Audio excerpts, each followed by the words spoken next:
And here we go. We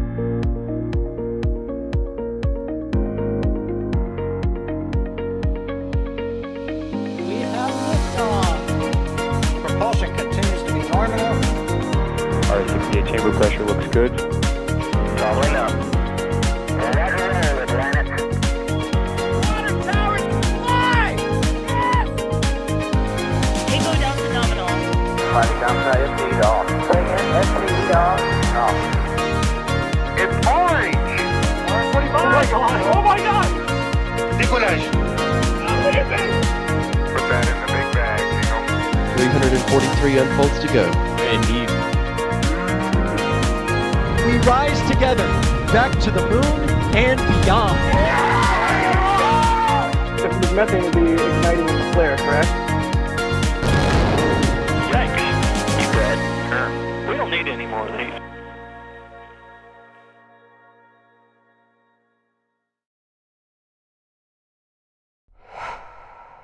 Hello and welcome to Starbase as we get ready, keeping a close eye as SpaceX potentially gets ready to static fire Ship 35 once again. I am your host, D. I see all of the 5x5s in chat. Thank you for letting me know that you hear me. But of course, I am not alone today. Joining me, first off, we have Adrian. Hello! Looks like we picked a good timing here with the activity just increasing again. But yeah, quite an interesting situation today. We will talk about that, of course, a bit more. But I would say this is one of the more spicy tests in the recent history of Starbase that we will hopefully observe today. Oh, absolutely. Based on last test, which I am sure we're going to get into, this is one that we want to pay close attention to.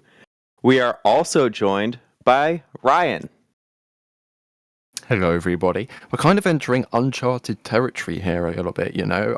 In recent memory, I don't recall an event where the static fire has gone so wrong, SpaceX has felt the need to roll back, fix some things, obviously, and then give it another go. But judging by their posts on social media, shall I say, they seem to be kind of forgetting the last one happened. So that's something interesting we can talk about. Yeah, it definitely seems like it's been swept under the rug, but that's not the only team we have. We also have some people out there in the field. Jack, are you on comms with us? Yeah, how do you have me? Loud and clear. So, out of curiosity, what are you seeing right now? What's going on out at Starbase? This is my... Oh, it looks washed out. I should fix that. This is my feed. We're seeing some venting from the tank farm, and, everything's starting to come alive here, so things could get interesting. As you said, this is going to be a test to watch for sure, given how the last one went. Caesar's also out here shooting. Gage is also out here shooting. Got the team out in force. So, yeah, should have some nice views today, and let's hope we see some action from Ship 35. Absolutely. And of course, we can never forget the producers. We have Kevin Michael Reed in the background, pushing all of the buttons and pulling all of the levers. So to start off with a question here from High Reactivity, what actually happened during the last static fire? What an incredibly fitting name for that question. Yeah, there was some high reactivity. Of course, we only are able to observe what we see, and we don't get any data from SpaceX. But from what we can tell, there seems to be some sort of early shutdown event triggered by one Raptor engine becoming a bit spicy, I might say. And after that, of course, they rolled back the ship, and it seems they're going for another static fire. So I think while we cannot 100% confirm this because SpaceX has not talked about it, the leading theory is that one of the Raptor engines, the suspected engine is Raptor 5, went poof, and they have to redo this test. The question is, of course, why did that happen? But yeah, that's the big question here, right? Now, we've also there's arguably the question of, is it a good thing that this went wrong when on the ground? Because these last two flights, they've obviously had some major issues, but they haven't gotten the hardware back. So if maybe they sort of recreated that issue, that could be a good thing, right? It depends if they've recreated the issue or found another one.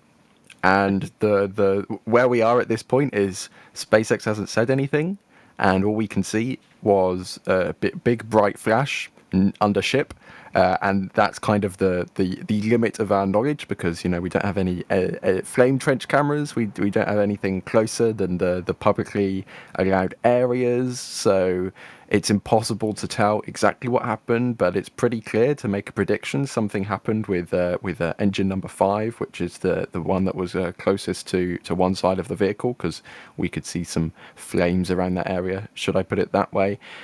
But we don't know until we're told something whether that was because of the exact same problem that SpaceX has faced on the last 2 flights, or whether that was something completely unrelated. Now, it looked kind of similar, right? But this is a ground test. This isn't a flight test. Things react differently when you're in motion, when you're higher up in the atmosphere. So if it is indeed the exact same problem they've been facing, this is fantastic for SpaceX, because they finally actually have hardware that they could physically look at, physically inspect, and physically make changes on to try and fix it. Today we'll find out if they managed to fix the problem or not. However, if it's something completely different, probably doesn't bode well for Block 2 going forwards with another issue. But fingers crossed it's something related that they've managed to solve. That's the optimistic side in me. Absolutely. So hopefully we will have a successful static fire here. I see a lot of you asking when exactly the static fire will be, and we aren't sure yet. We've seen some activity in the tank farm. We're going to look for a couple of those key events as we get closer to really narrow down the time. In the meantime, when you're asking questions in chat, go ahead and tag at NASASpaceflight to get it into our queue so we can ask it and show it on stream. And I want to thank a little bit of the support here. So we have Abel George Wilson becoming a Red Team member. We have Telstar86 gifting a Red Team membership. Thank you very much for gifting that membership. We have Phil gifting a Red Team membership. We have Nishad Shah with a $2 super chat, no message. Thank you very much for the support. We also have Josh Zero here with a super chat saying, Happy Mother's Day to all the moms out there. And I will just reiterate that. Happy Mother's Day to all of the mothers here in the chat. Happy Mother's Day, Mom, if you're watching. I mean, we did that like 3 months ago, so I don't know what you guys are on about, but either way. Quickly, Yeah, but you take also sides. spell color wrong and use a weird unit for temperature. Like, we don't got to get into it. Well. Stop. Like, I think I kind of want to make sure that this is very much on the UK people. Like, we Germans, in this case, are actually with the Americans. So, just making sure that is understood. We also celebrate Mother's Day today here. I'm glad we're all on the same page. So it's just the folk in the UK who are stepping out of line with Mother's Day. How about that? They just don't like their mothers, I guess. They like their mothers a month early, I guess. So we Okay. have a great question here from Hampus006 asking how long we think the static fire duration would be. I don't think we really know for certain, but based on the last test, which went right around the 30-second mark before it seemed like it might have shut off early, we would kind of expect a 60-second test here, right? At least, I would say at least a longer test. Of course, we don't know how long that test was supposed to be. But it would be very strange to me, and I'm open for if Rhino wants to take a counter opinion or the same opinion here. But my general feeling is it would be kind of pointless if you don't repeat at least the same duration than when it failed. Yeah, from what we saw from the last test that they did, it was about 35-ish seconds, depending on what flash you count as the start and what flash you count as the end. So that's clearly an intent to do some kind of long duration test. For the last ship, they did a 60-second static fire test, and those extra flashes, maybe it could be said that they were going for a 60-second test. However, at 30 seconds, one of the engines stopped working properly, and then they decided to end the test to prevent things getting worse than they already were. So maybe they'll want to try and do another 60-second test to prove that the whatever fixes they've done work for that duration of time, because very clearly, if they only did an 8-second test last time, they wouldn't have found the issue they did. So I would think they would want to replicate that time duration, because obviously around 30 seconds they found that issue, and if they don't find that issue around 30 seconds this time, maybe what they've done has worked. Of course, they did the 60-second static fire for the last flight, and it went perfectly fine, and then they flew it, and then the ship very obviously did not work perfectly fine in space. So there's two sides to that argument, but I would assume they want to do another long duration one, but that's a total guess. I would hope, just because long duration is cool. But like, if we see a 6-second or an 8-second firing today, that's fine. I don't immediately panic and think, "Oh no, they didn't fire for 60 seconds." Like, we don't know what they're going for. They don't let us know in advance. So maybe they're going for another long burn. I would agree with everybody so far that I think that would be logical. It's fair to sort of expect that or hope for that. But if that's not what happens, don't immediately, don't become Chicken Little. The sky isn't falling. We'll have it's. For example, I think the last test was spicy, shall we say, not so much because it shut down when it did, more because of how the shutdown went. So, if it's an 8-second firing and everything looks clean, that's probably fine, but we'll have to see how it goes. I mean, who knows? Might not even fire today, but it'll probably fire today. Yeah, so there are a lot of things, as we've been saying, that we aren't sure about exactly what has been done to mitigate the issue here, what could be done, exactly the duration of tests they're going for. But Misty here has a question that I think this is directed at Jack, of just asking how SpaceX could fix the vibration issue with downcomers. Well, the transfer tubes or the fuel system. If you want to know more about it, CSI Starbase, Zach, he just did a great video on it. I recommend you check that out. But there are ways to mitigate in the plumbing and how the plumbing is designed in the first place, and then what sort of connections you put on the plumbing. There's also ways you can damp the resonances that can occur like at the engine, like right before the turbo pump itself. But that requires adding hardware, which not a lot of room. It's a whole thing.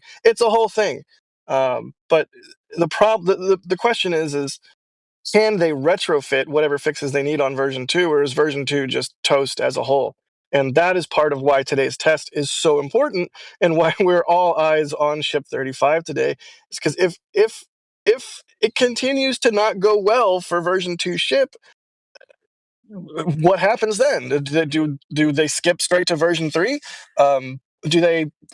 I don't know. It's so yeah. There are ways to mitigate it. I am not a rocket scientist. I suspect this person just wanted to say the word downcomer, but there's my reasonable try at a good answer. Transfer tube. There you go. All right. Now we have a bit more support coming in. So we have Ken Colangello.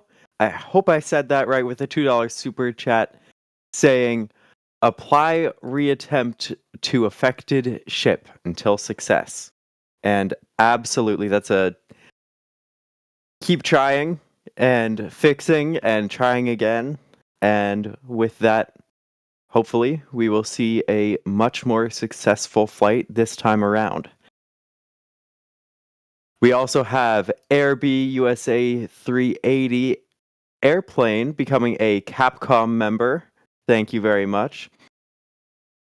And if you become a Capcom member and above, you get access to our behind the scenes Discord to chat with all of us. There are tons of great channels. There are gaming channels, there are tech channels, there are all sorts of spaceflight channels. So thank you for becoming a Capcom member. We also have Jeff Rowe gifting 5 Red Team memberships. If you got one of those memberships, be sure to thank Jeff. We have Cells Welt with a gifted Red Team membership. Thank you very much. And DJ PON3 gifting 5 Red Team memberships. Thank you all for gifting these memberships, and be sure to thank whoever gifted you those memberships if you got one of those. Hey, D. Hey, Kevin.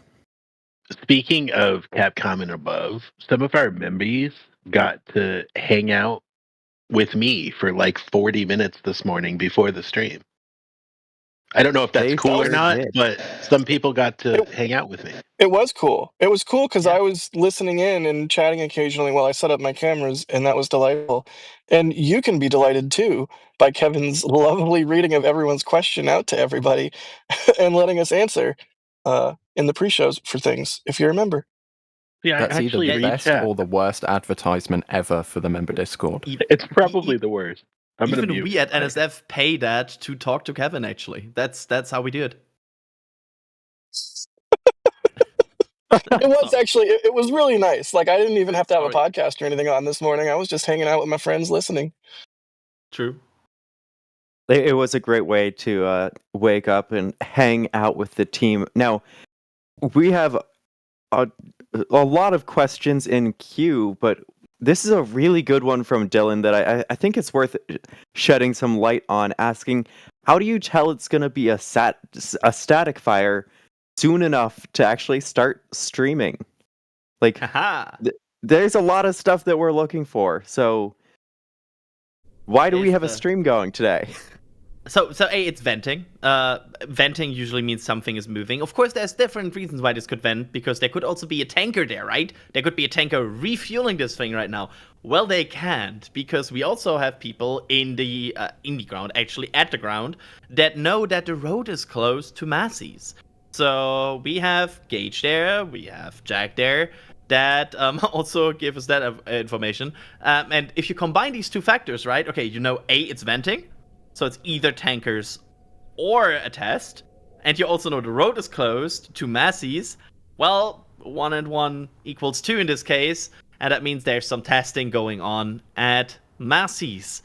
Of course, I want to hatch a bit here with the things what could happen today. This could, of course, be a beginning of a like a tanking test. Could always be the case. We just don't know. But based on the fact that there's a rollback notice tomorrow, and we expect them to do a static fire before flying again, that's why we come to the conclusion this is most likely a static fire. This is how you close into that idea. Absolutely. So plus, this is just like classic Texas tank watching. Do you not like tank watching on a fine Sunday morning? That's a good point. Who doesn't love some classic Texas tank watching? Right now, by the way, that vent what we see there occasionally from time to time are LOX chill down vents, if I see this correctly. So right now, if you see the tank farm, the middle white one is LOX. On the right one, you see the liquid nitrogen, and on the very left, sometimes it puffs. That is the liquid methane subcooler vent. So we see activities. At this point, I think I've seen activity from basically all directions of the tank farm. Yeah, and a shout out to our friends at Rocket Ranch who allowed us to install this camera on their massive tower. Yes, we love our friends there at Rocket Ranch and at Outpost. Yeah, this is at the Rocket Ranch Outpost, and I think their pre-sale tickets for Flight 9 are live if you want to watch the launch from where this camera is, which also has a great view of the launch site, although this is pointed like 180 degrees the opposite direction right now. Then hit them up. Let's, like, mods, throw that in chat. We're always super appreciative of Anthony and everyone at the ranch, and the fact that we can have this camera there, because the elevated view is just chef's kiss. Not to be annoying here, but I quickly want to point out, because the if you ask why we know it's a static fire, the methane side is active. On the very left, you just saw some puffing. That is always a good indication, because you kinda don't want to involve methane until you really have to. And the methane side is active. So that means methane, liquid oxygen, and liquid nitrogen are in play. And that is the very, like, the good giveaway they are most likely going for some sort of engine testing. Yeah, we're getting... It seems like a lot more activity from the tank farm sort of area than we've been seeing at the start of the stream. So it definitely seems like things are ranking up. We do have some more support, and so I real quick want to thank Ninja Decimator for gifting 5 red team memberships. That is greatly appreciated. We have... Pew, pew. Pew, pew, pew. I didn't do it. I didn't do the sound effect. I'm so sorry. I take back everything nice I've ever said about you hosting. That's fine. Y'all can take over. No. You're great. No. I would also like to thank Michael Bertoldi for gifting a red team membership. Then we have Bideford with a $25 super chat. Of course, we see Bideford in here all the time. Thank you so much, Bideford, saying the multi-view was an excellent Mother's Day treat. Thanks, KMR, and everyone that joined in. Yes, and once again, I just want to say Happy Mother's Day to all of the mothers out there listening, spending your morning watching some tanks with us. We have Wilbo Baggins with a super chat saying, Hub scrubbed, this better. So, I know we're all rooting for a static fire. Hopefully before too long here. We have Phil with a super chat saying, hanging out before with KMR and the team was cool. Hopefully it can happen more often. Another cooler perk. Lots of cool perks for the members. Let's hope for a loud but smooth static fire. And lastly, we have Xavier Alexander becoming a Capcom member. Thank you all so much for the support. And so we have a recommendation here from... What was that? I just activated a drawing, I'm sorry. I don't think we want the non-static fire, unplanned non-static fire. I think, is that what we're referring to them as? I think that arrow would indicate. Yeah. I can tell you on the Tiangong 3 Wikipedia page, which was that Chinese rocket that launched during a static fire test, its outcome is determined as an unintentional launch. I mean, Yeah, it's kind of accurate. It's definitely an accurate description, but not quite what we're looking for. Can we all just agree, though, that was actually kind of crazy, the fact that a rocket literally launched during its static fire attempt? Like, that's just how... Like, if you think about that for more than 2 seconds, that is one of the craziest things I think that has ever happened in the history of spaceflight. I want to shout out the Chinese Space Watchers community. Like, there was people like, for example, Cosmic Penguin, and everybody kind of... So the people that observed the Chinese space program kind of expected a static fire on that day, right?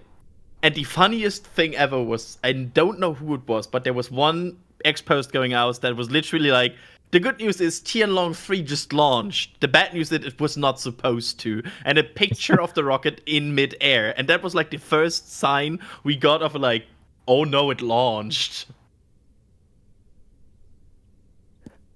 So real quick, I want to call out this view that you're looking at right now with some of those, I can't quite tell what animals in the foreground. is a view from Gage. So thank you, Gage, for providing this Jack. view. It's a view from Jack.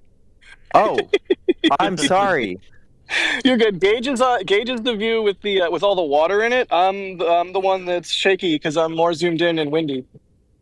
Got it. Well, thank you, Jack. Thank you for being here to correct me on that. I think those as are well. now guy. I'm not even sure if that's how you even say that. I could be wrong, but it's a horse-like thing. We like horses here because we like crispy. So there you go. We sure do. You know, now guy literally means blue cow, right? Nice. We learned something today, everybody. Look, if I see something that has hooves, I send a picture to Chris, and I'm like, "You like this, right?" Yeah, I do the same. Like, if I see pictures of... there's two things I photograph for Chris Beats. Horses and football stadiums. Yeah. Now, we're getting some of this question again. So for those who are just joining us, wondering when fire, well, we aren't exactly certain. We're keeping a very close eye on the different vents around at the Massey site. We're going to be looking closely for frost forming on the ship. That will help us narrow down a more specific time for ignition. And I believe if we switch to one of the cameras from the other direction, Kevin, we might be able to see a little strip of well, maybe one of the cameras which isn't looking at the heat shield. A little bit more to the left. A little bit more to the left. One that shows the body, but potential of frost ring. Yeah, just a little bit more. Just a little bit more. The Kevin's. There we go. So you can see a little strip of frost that's now rising on the liquid oxygen tank. We got there eventually. Kevin's been up all night. Bless him. He's been up all night waiting for this static fire test to happen because we thought it might have been really early in the morning. It turns out they're actually doing it at like 10 o'clock in the morning. But we have frost. We have frost on the ship. Yay! That is a wonderful, wonderful sign. So to answer that question that was literally on screen then, when fire, maybe in about half an hour's time. There it is. The arrow on the left is the frost. There. I will write it down as well. They give me teleprompter access. That's a huge mistake, by the way. But there, frost. So, now that we're on this Wait, what? view... Sorry, D. Adrian, you can telestrate now? Yeah. Draw a smiley face to prove it's you. That's amazing. There you go. Nice color choice, by the way. We're definitely gonna use this though. This will be very useful. Thank you for getting that set up. Whoever helped you and you. It was Kevin. Well, I take it back then. With that view we were just on, you could see the test tank. So, Jack, I think we can see it here as well. Yeah, we could see the distance between it. She Love was asking, couldn't the static fire cause FOD damage to the test tank? It looks close. And that last angle showed it's not quite as close as you think. And of course, here at Massey's, they have that very directed flame trench. But what do we know about this test tank, why it's there, and it's sort of its positioning relative to... There we go. Relative Look to... at that venting. The flame trench. That should be a chill down vent that is going on, if I'm not completely mistaken. That's the... It looks to be on the methane side, so Yeah, that's definitely looking... So this basically confirms that methane is going to be involved in some capacity, pointing that this is not just a cryogenic proof test. SpaceX is actually looking to do something exciting with their engines. So they're getting the subcoolers ready to load methane onto the ship. Of course, before this vent very helpfully blocked our view, we could see that liquid oxygen frost ring rising. So liquid oxygen and methane are being involved in this test, which is what we want to see. You can see it on my feed as well, and you can see the QD lines actually starting to get cold and frosty as well. But to just to really quickly answer your question, I think you nailed it on the head. The flame trench is very directed, and they're not quite as close as they look. Like you can't even see the test tank in this view, for example. If I pan left, you can, but there's distance enough, I think. Barring, I guess, like a full ship ride, which, yeah, no. I think they'd have bigger issues if that is an outcome. I kind of want to also quickly point out the fact that we don't expect a lot of methane to be involved in this test. This will most likely be very heavy on the liquid oxygen side. You can already see that. The liquid oxygen is already quite a bit in the tank. The methane side sometimes forms like a bit of a frost ring. And we have seen static fire tests in the past where you cannot even see frost. You see just a bit of a discoloration on the tank. So be ready for methane to be quite low on levels. This is super exciting. I hope the test goes well for 35, whatever they end up doing. But loading both oxygen and methane, obviously very, very, very exciting because we might get some fire today. Absolutely. So as we get closer to that test, we have some more support here, and I want to be sure to thank everyone. So we have Ron Smith with a $5 super saying, thanks to all the moms out there, and Sawyer pun. Thank you for the support.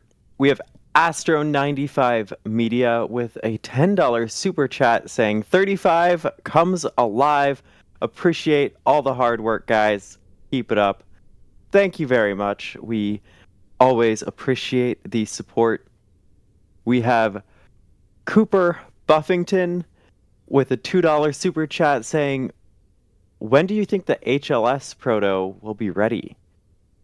That's a good question. I know at one point we had a solid timeline for the Artemis program with the prototype involved, but I'm sure that has shifted around quite a lot. Ryan, do you know when?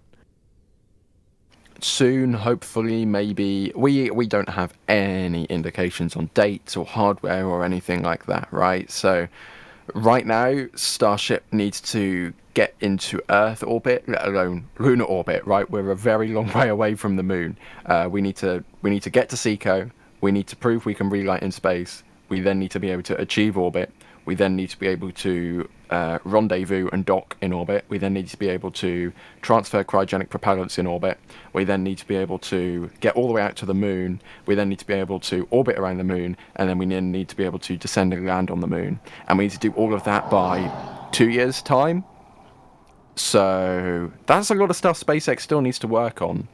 If there's one company in the world that could do it, it's going to be SpaceX. But it's going to be a little while yet. So honestly, we haven't seen anything. Hopefully we see something soon. But they could also be working on something in a back office in Hawthorne, like covered away, that nobody can actually see. So they could be further along than we know. We just haven't actually seen any hardware for it yet. All right. Thank you for the insight there, and thank you for the question, Cooper. We have Brett Berry becoming a Pad Rat member. Then we have Russell Snodgrass with a $100 super. Thank you so much. Saying, do you think the dome shape has anything to do with V2 problems? Looking forward to mobile onboard camera views. Oh, mobile longboard camera views from Jack when the sidewalk is finished. I thought it was a typo for onboard cameras. No, mobile longboard camera views from Jack. Also from you, D, we're going to have to get you a gimbal and get you back on the longboard, mostly vertical this time. I will. My goal will be to remain vertical on an electric longboard this time around. Now, I'm not sure about the dome shape differences. Do we have any insight into how that? I think the theory that it comes down more to plumbing makes sense. Again, I'm not a rocket scientist, but the changes in the transfer tubes are substantial between version 2 and version 1, and in theory could amplify whatever latent issues Raptor might have had in the first place that could have been covered up in a version 1 design just by the nature of how it was. This is all like theories that I'm basically just regurgitating from from CSI Starbase, but yeah, it's complicated, and I don't think it's down to the domes. But again, not a rocket scientist. Anyone else, feel free to chime in. I would say it's a combination of changes that certainly led to this resonance appearing. I wouldn't point it to like one specific change, and I feel like that's almost underselling the problem, because the problem is that the whole prototype or parts of it are just apparently building up certain resonances that are not great. So it's more of a multi-layered issue that also is probably contributed by the design changes perfectly aligning with making this problem possible. But I wouldn't say it's just that single one. And also there's also a way for potentially fixing this without, like, there might be still some very good reason why the dome was changed and why the plumbing was changed. SpaceX probably has a lot of good reason why they did that. And sometimes something producing a problem doesn't mean it's a bad part. It's more understanding the vehicle, closing in on the problem, and fixing it based on what you understand is happening. Absolutely. Thank you so much for the super and the question there. Now, we have a whole bunch of other questions. This one from Thomas Harper wondering, what's SpaceX's biggest competitor in returning to the moon? Just China? And how far ahead or behind are they? So I would say, personally, I don't think it will just be SpaceX from the US in this race to the return to the moon. I think we'll definitely have Blue Origin pretty heavily involved in this race.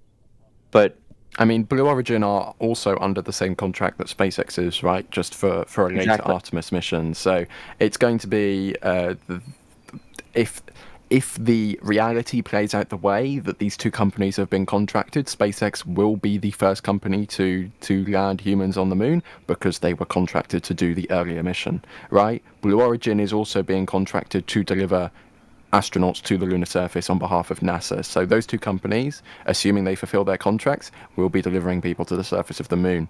The closest international competitors that we have currently to the Artemis program is, of course, China. However, they will be doing a lunar landing for the first time in their country's history. So the scale of their operation is going to be much smaller at first, but you should not count them out entirely, because they have shown proposals for huge rockets, for a massive interplanetary architecture, not only for the moon. China wants to expand amongst the entire solar system, right? China is looking, even in some instances, way beyond NASA. Like a few weeks ago, we covered it on This Week in Spaceflight, our weekly news show. They're planning science missions to Neptune and beyond, right? NASA hasn't even considered Neptune, and the current White House wants to decimate the science budget for NASA, right? So China, I believe, is going to be the closest international competitor to get to the moon, but you should also consider they're looking much further beyond than what NASA is currently looking at. NASA is simply looking at the moon, and the new administration also wants to look at Mars. absolutely. That is well, there are lots of great points there as we get closer. Hopefully we will get back to the moon and get on to Mars soon enough. Now, Jack, I have a quick question for you. What shirt are you wearing? Oh God, the Flight 8 shirt. I had to look. I had to look down at my shirt. I'm wearing our Flight 8 shirt. I really like this one. The design of the Flight 8 patch and all of the merch it went on, that makes me happy. I just imagine the Starship as like an A-10, just like brr, or just like spitting out Starlinks. Just imagine that in your head. That's awesome. And I think Gage is also wearing a flight shirt. That's Flight 6. So if you want to rock one of those shirts, you can check out shop.nasaspaceflight.com to I don't know, even potentially match some of the team members out there. We are wearing the NSF merch all the time. So check out the store. That's another great way to support NSF, and we greatly appreciate it, and we love seeing the merch out in the wild. It's not just a Now great we're way, gonna- it's a hugely important way, and you get something cool in return. Absolutely. It does appear we are getting a little bit of condensation on the methane tank, so that usually precedes the frost, and we can see there from Jack's view that big block of frost that's now built up on the liquid oxygen tank. A little bit of discoloration on the methane tank, so we should be seeing some frost rising there pretty soon. I also want to mention on the storefront, Adrian, are we gonna have another patch for this flight coming up potentially? It is designed, yes. I will not reveal it today.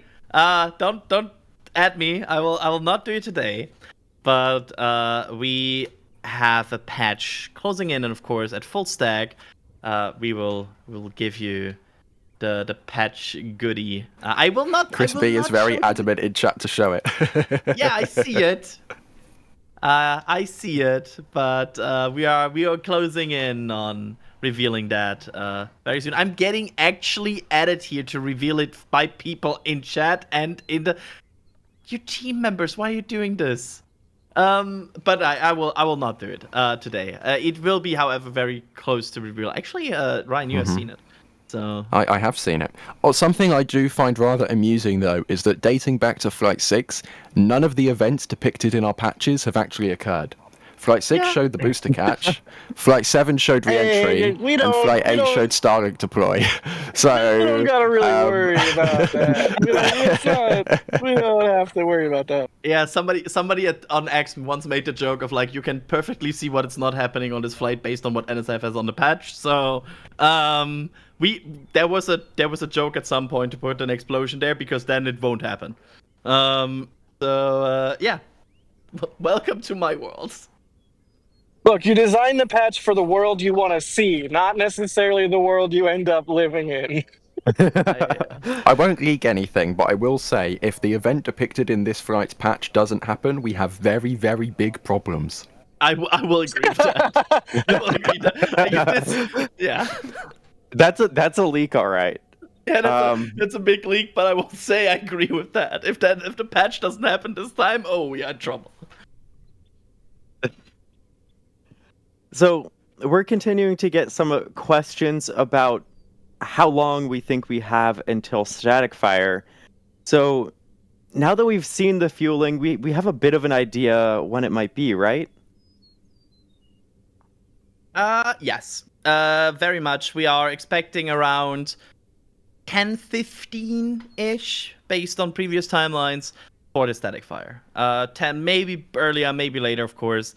But the current, based on also Ryan Weber in the background here, constantly tracking and checking with us stuff here, and he's also saying around 10:15.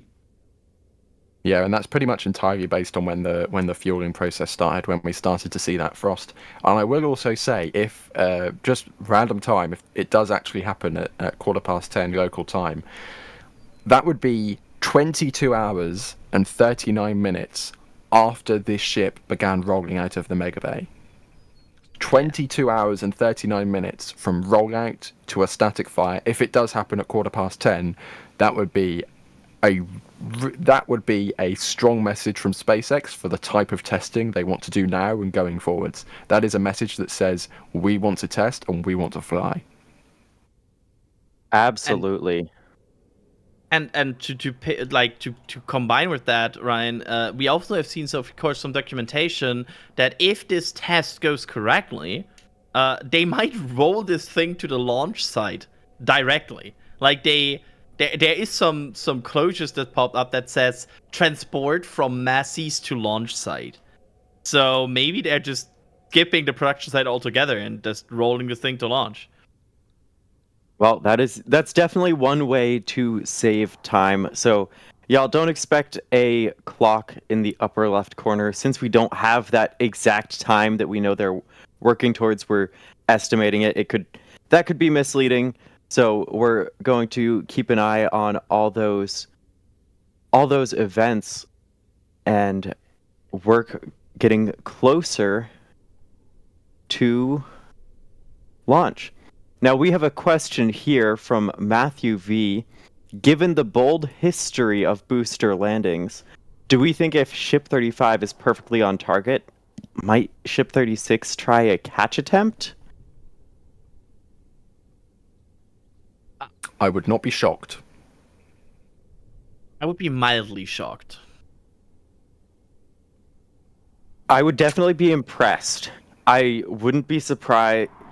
I wouldn't be overly surprised if they decide to go for it if this one goes perfectly, but that is a huge change flying, over the Americas with the ship to come back down. That's a huge step forward over the simulated landing in the ocean. And do we know if the catch pins on Ship 36 are structural? I believe so. Yeah, so the original catch pins we saw, they weren't structural. They were just there to test the re-entry, which never came. But beyond that point, once the catch pin design was kind of finalized, the original catch pins were kind of bolted on at the last minute, just for testing that thermal regime. This time around, and ever since that point, they are structural. They have been built into the actual design of the ship from the get-go. So they are solid. They are there for catching. Of course, they'll never be caught on this ship, but they are there if they're there. You know what I mean? Absolutely. And I will say, They're there to think, catch our hearts. Oh, I will say, I think the re-entry came early and out of orientation, but I do think it still did have a re-entry. I think it's worth pointing out. Now, we have lots of questions in the queue. You can continue to tag us at NASASpaceflight in chat to get your question into the queue. And we also have some more support to thank here. Ben Creasy Vision with a $5 super chat. Have any of you guys played with a thermal camera around one of these tests? That might be cool to see. It's not that easy. No, but but stay tuned. I know a guy. Yeah, I think stay tuned is a fair answer. This is definitely something we are all interested in, and while it has not happened yet, and there are definitely challenges for thermal cameras at the long focal lengths we would need. Until now, high resolution, long focal length, and IR until now has been very, very, very, very, very expensive, and you need like a beryllium coated lens and all kinds of crazy stuff. But who knows? Maybe that will change in the near future. Hopefully. Hopefully, indeed. We also have John James with a super chat here saying, will the size of the ring give a clue as to the length of the static fire? Not that much. Yes, the fact that they loading a lot of liquid oxygen probably means they're going for quite a bit of counterweight, which means it's a long duration fire, but we kind of expected that. So it's not that much difference on these high amount of engine testing. So it's not really helping us that much. We have Ephraim Razor with a super chat saying hi from Bahia, Brazil. I'm very sorry if I did not pronounce that right. I'll keep an eye on the chat if you have a proper pronunciation, and I'll be careful about that. We have Lay Grayling becoming a red team member.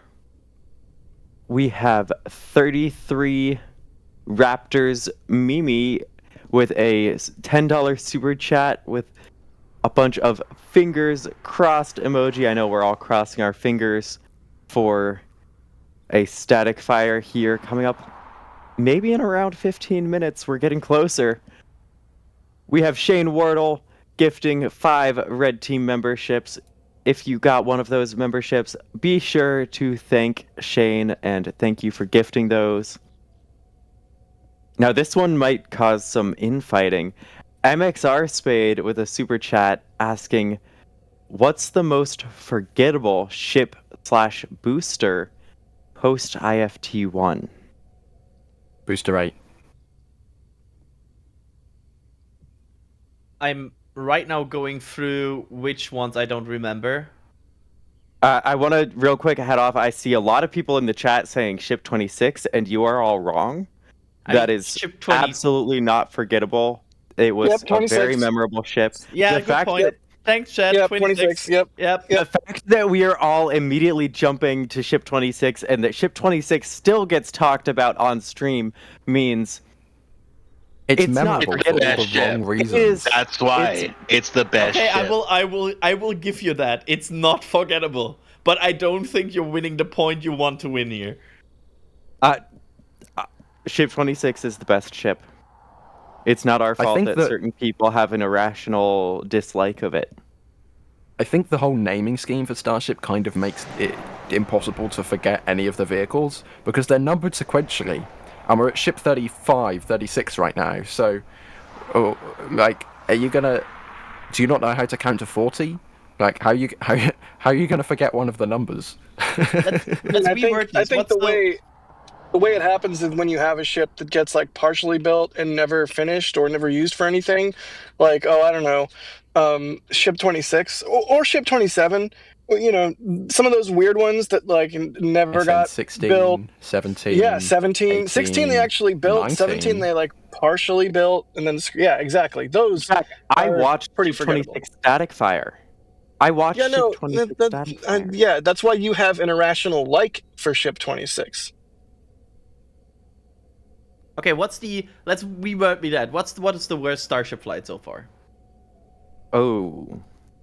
I think 8. Flight. Honestly, I think 8 just because they botched the ship ascent again. Disagree. Hard disagree. I'll say 7 because I Wrong. wasn't there. I would say 6 because they I'm- didn't catch the booster, and I thought they would, and then that made me very sad. I'm with Ryan. I'm with Ryan. I thought like I don't know why, but it 6 felt the most disappointing to me. I know it's irrational.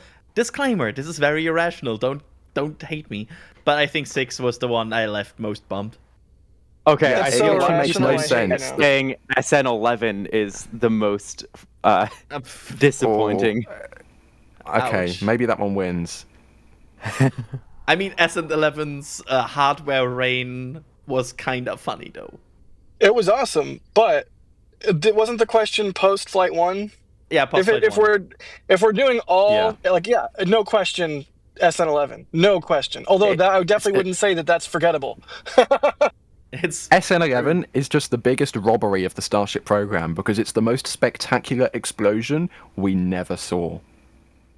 Yeah, I want everybody out there to that might not have been around for SN11 to imagine a ship belly flopping about 1,000 feet from the ground, starting the flip maneuver, and when the engines go to ignite, the whole dang thing just ruds like tiny pieces everywhere. Imagine if we had seen that. On the one hand, they did it would in have the been fog. it would have been amazing. On the other hand, I feel like it might have actually set the program back significantly just from an optics standpoint. I mean, imagine everyone living in Port Isabel and South Padre Island and Brownsville. If that footage existed, might not have been as amenable to the Starship program coming and building up as much as they have. So maybe a mixed blessing. I do wish we had seen it though. Like you're right, Ryan. It was the biggest robbery so far of the Starship program. Hey, can you tell I do wish that Jack saw the frost.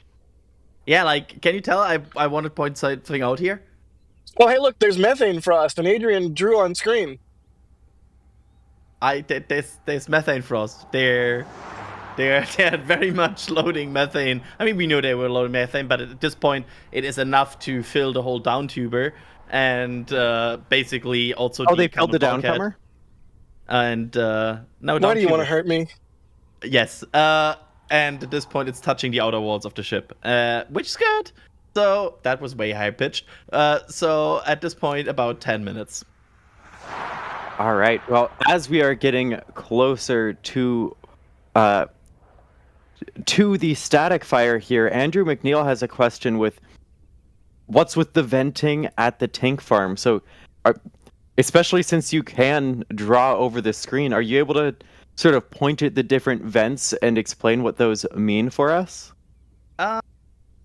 Not on this view, honestly. It would be more the wider one. If we can do that.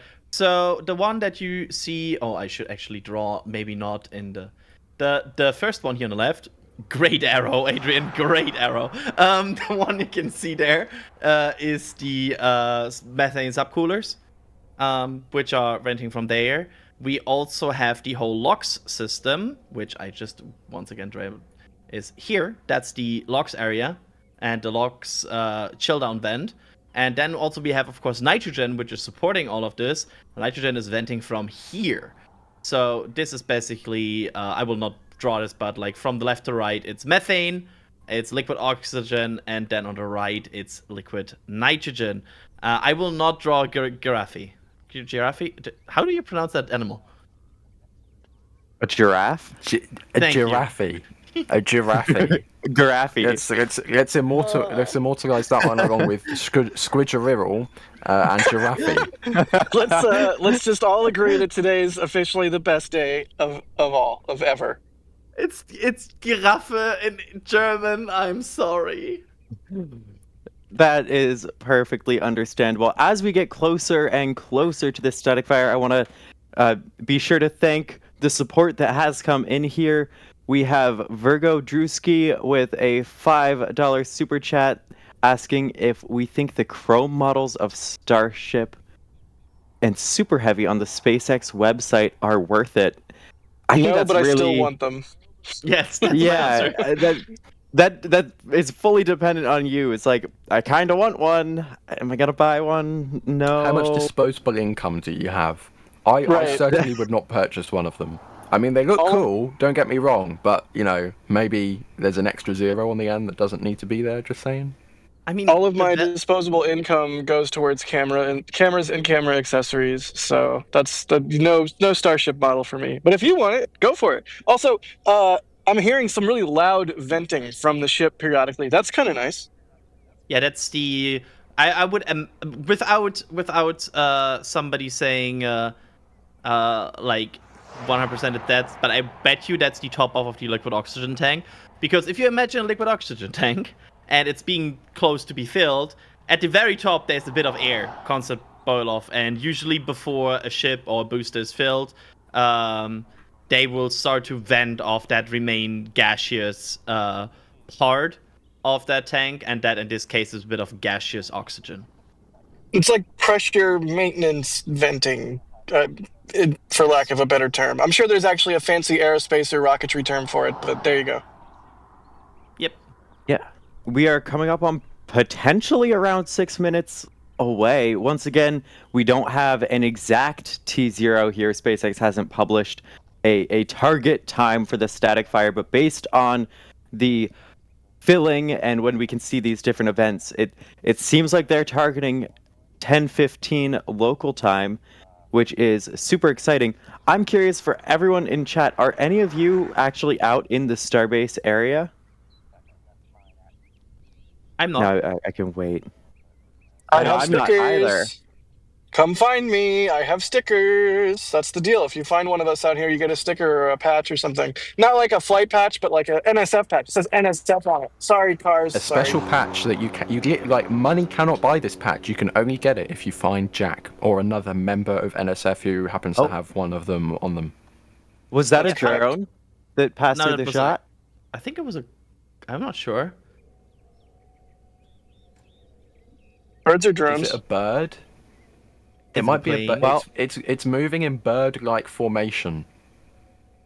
Okay. Yeah, it could be a bird circling. I can't tell. Well, if any of you are out there and you do get photos of this or any other cool space events, tag NSF on social media. You can check us out on Twitter, on Facebook, on Instagram, Blue Sky, all the places. We love to see those photos, so let us know. You can see those socials on screen now. We love seeing what all of you capture out and about. And if you aren't, give us a follow. We're now potentially... And everybody knows. Sorry, go Everybody ahead, knows Ryan. these days that the YouTube notifications sometimes don't work properly. So for events like today, where we spontaneously go live because we see venting developing at the tank farm, socials are the best place to stay up to date because for some reason my YouTube notifications barely ever work, but then my X notifications work all the time. So how that works, I don't know.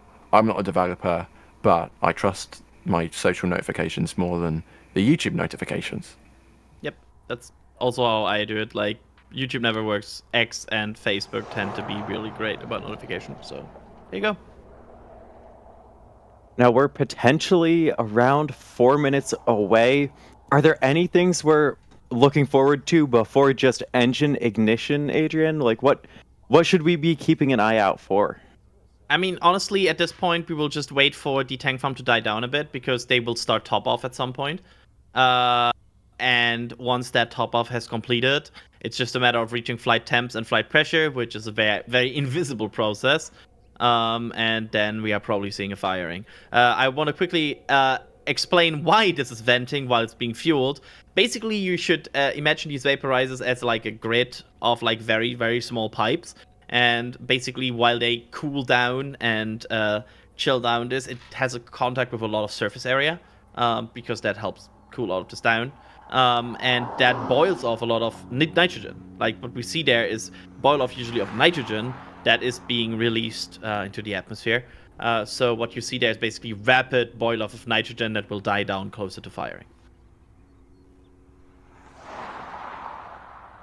All right. And of course, at the first sign of a static fire, we will be quiet so that you can hear the sound. Apparently, we just saw some flaps moving. Was it just me, or was the forward flap flapping a bit then? Maybe it was the haze tricking me, but it looked like the forward flap was wiggling a little bit, perhaps. Yeah, I think they just performed some moving and flapping a bit.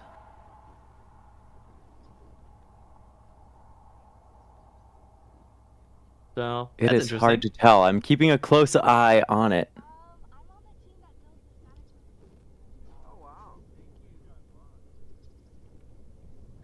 And of course, there are definitely some crowds gathering, as it's pretty evident that something's happening out there. So I'm sure Gage is surrounded by people at this point, just trying to watch this static fire. And this might be, like, we say 10-15, but this could very much be like 10-13, 10-14. You can see the tank farm not dying down. I think methane load has completed. Or mostly completed. So I feel very confident at this point that methane load is mostly completed here. So now it's just a matter of reaching flight pressure, which takes just a few more minutes from now. And again, this could be any second kind of thing. Yeah, this is imminent. Don't go anywhere.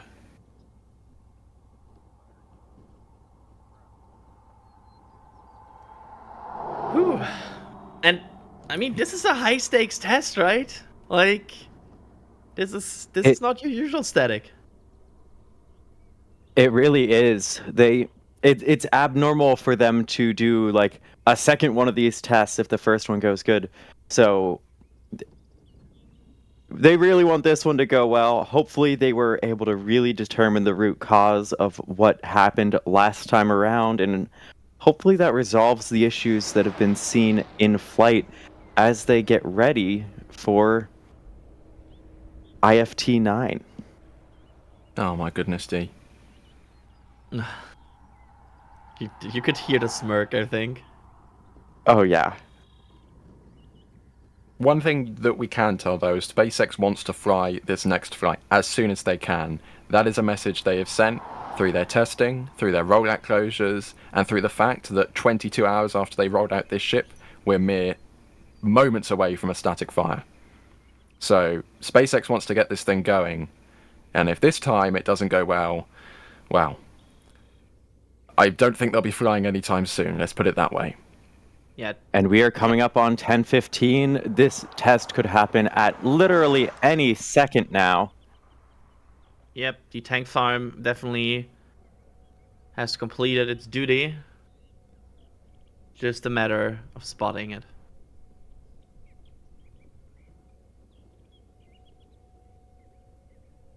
Do the thing.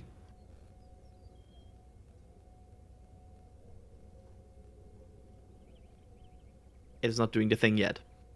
No, it is not. We are all just waiting anxiously. And we will have a second once we see it before the sound hits. Because sound travels slower than light. Just had to establish that concept. So yeah. I will say, though, Gonna it be- is a beautiful day in South Texas. It really is. There's a nice breeze.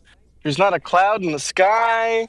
It's just, it's not too blindingly hot. It's not too blindingly humid. It's too hot for the bugs. The breeze is keeping the mosquitoes off me. Like it's a really nice day.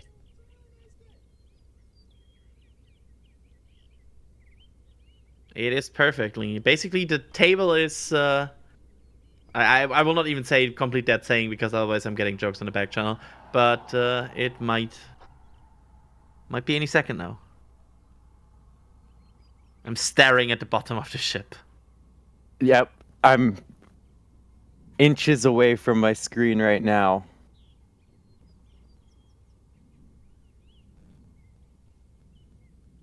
Oh, there was a bit of a puff there from the LOX palm. Engine chilling is also on the way.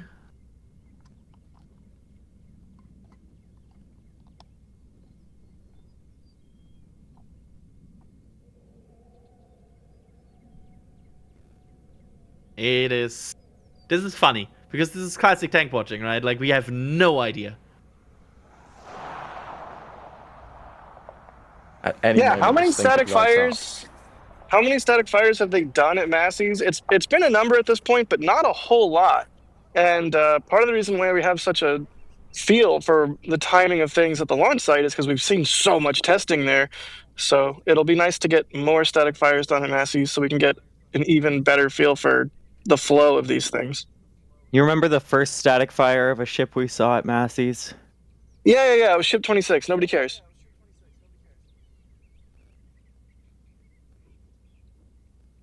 Wow, that was rough, Jack. So So- rude. I'm kind of impressed how fast he had that. Yeah, he knew exactly what I was implying. Thank you, all of you hanging out with us. We could be seeing a static fire here any second. We greatly appreciate all of you hanging out and tank watching with us, and we appreciate all the likes and shares and all of that. At this point, I'm just checking for status changes. Like I'm Yeah. looking for things that change. I will say the general range was 1015 to 1020. We're getting to the end of that general range prediction from when tanking began, so it could literally be any second now. I think Yep. we just spotted a short-term vent from the pad gantry. Could be any second now.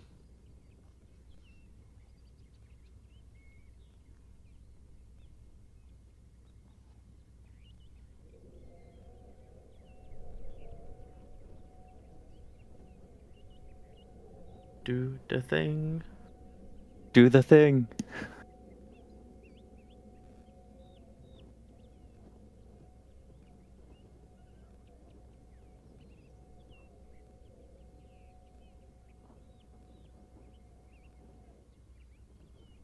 You can see how the LOX and methane tank basically are now fully connected in the frost ring.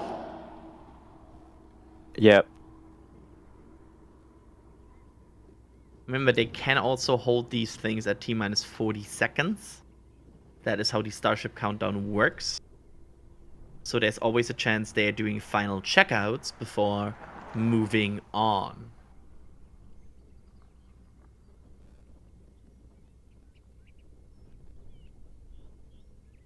And I see all the support. We will be thanking you all after this static fire that we're waiting for.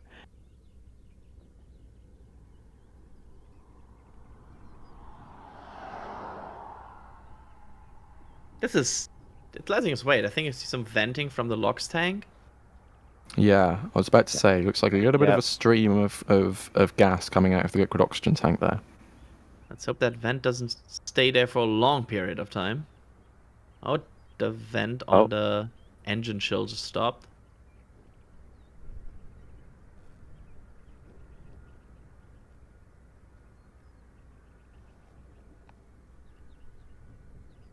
It's interesting to see here.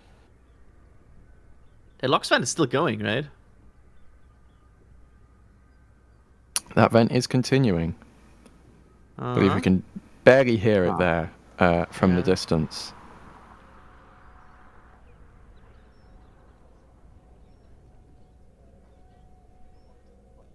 Yeah, we are well outside of that estimated time we thought it would go, so it most certainly seems like a hold of some sort. Yeah. It isn't. We don't know how long exactly ships can hold. It's a bit of an open question.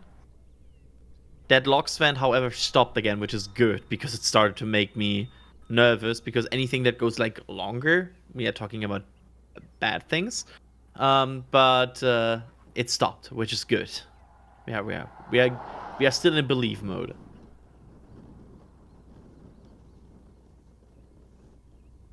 I could have sworn I heard something. It sounded almost like a. I mean, it might have been venting. For a second, I thought it was the deluge starting up. You can also see there's a vent on one of the tanks going wild. Interesting.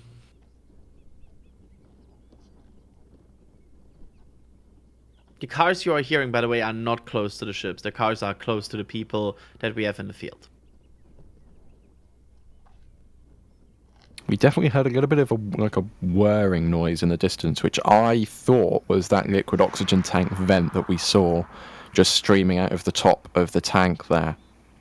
Yeah. I feel like the deluge started up and stopped. I'm not sure because I saw that same vent you're talking about, Ryan. And I couldn't tell if it was a ground system or if it was that vent or what. But some interesting noises either way that I'm glad we're noting. Yeah, I feel like that vent could have been after that, because usually what we would see is an attempt, the deluge would stop, and then we would see some sort of pressure control, which would be the opening of that LOX vent. So this might have been a deluge start and stop. And Ryan Weber also in a back channel replaying with the cameras here, saying the deluge appears to have started and stopped.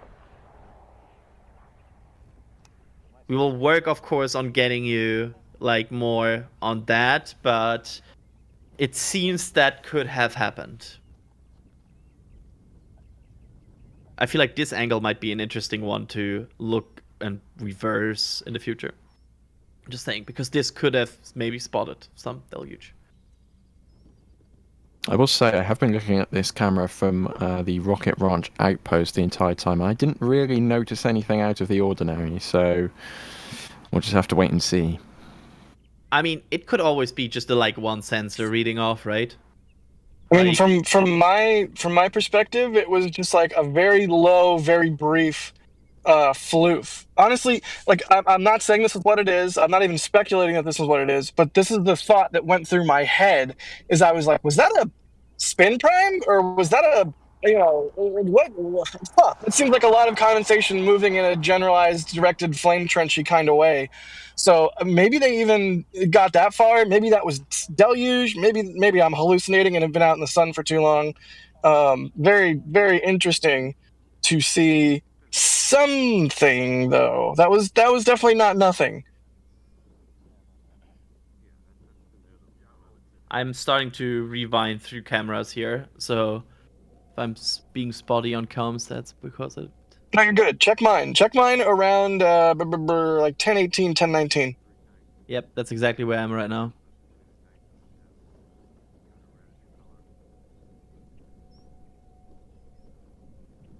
While we've got some time here, I want to thank the support in chat. We have Roger S. getting Go Fever. I want to go to Starbase soon. Thank you, for the super chat. Absolutely, Roger. It is. I want to go to Starbase soon too. Telstar86. I don't know if I want to read this one. Telstar86 says, "Quote: Boo, Ship 26. Boo. Come on. You don't have to attack. I'm Ship highly 26. amused that you have to read it out. That's amazing because I people put will quotes in people will there. do super chats for me because they'll put like downcomer in a super chat and make me read it, that kind of thing. So people making you read Ship 26 boo is kind of fantastic. I appreciate the support none the less. Eirik Dyseth with a 50 krona super chat. Funny that y'all thought Ship 26 would launch during the IFT-1 launch. You know, you never know until you know. And Oh yeah, it would have been great to see it fly. the Deluge fired. Kevin. It did, huh? Can you go to? I will. I will ask this. I'm not sure if you can do it. Can you give me the Starbase live view on 102000? 102000 bottom left camera. I'm sure Kevin will be working on that in the meantime. But describe what you saw while he works, Kevin. I will start to like draw on it, but the Deluge fired. We will get confirmation here. Okay. 102000 and then like for 10 seconds or so. I'm not sure which camera is at the bottom left, but I'm sure somebody will be able to confirm. All right, so okay. It's all of you hanging out in the chat, stay tuned. We will have those. We'll have a replay of that. We're also going to keep a close eye on the ship here, and we're going to keep tank watching for a while as we get the replay of that Deluge bit. I want to thank the Nozzle for gifting a Red Team membership. And then we have Mary, who got something from the store. What did Mary get from the store? Oh, that's awesome. That is one of my prints from the store. Whenever you get a print from the store, it helps support the photographer who took the shot, as well as a Raptor t-shirt. How about that? That's awesome. I will just note quickly though that the last attempt for a static fire they did with this ship, right, so we saw the 6-engine static fire a few days ago, but the morning or the early afternoon of that static fire attempt, they initially tried to do a static fire attempt, but then they had to scrub, stand down, send people out to Massey's to fix things. They were pretty much immediately started depressurization. They immediately started detanking. We're not seeing that this time. The frost level is holding on the ship. We saw a little bit of a vent after what Adrian believes is the Deluge system going off. But that was nowhere near long enough to be a full-on depress vent, and the frost is holding. So this could be an indication that SpaceX is just chilling out for now, no pun intended, and they're just reading some data, waiting to see if any values kind of fluctuate back into their green zone. Maybe something was slightly out of bounds just before ignition. But it's certainly looking optimistic for the time being, so I would recommend you don't go anywhere, because this might be a short hold period. SpaceX might top up the tanks and then go again. Right. And we are absolutely still working on these replays. We will have you some. I think we are here. Look at. Oh, here we go. I will start to draw here, if that's possible. Please. But look at this area, and the left to the tanks.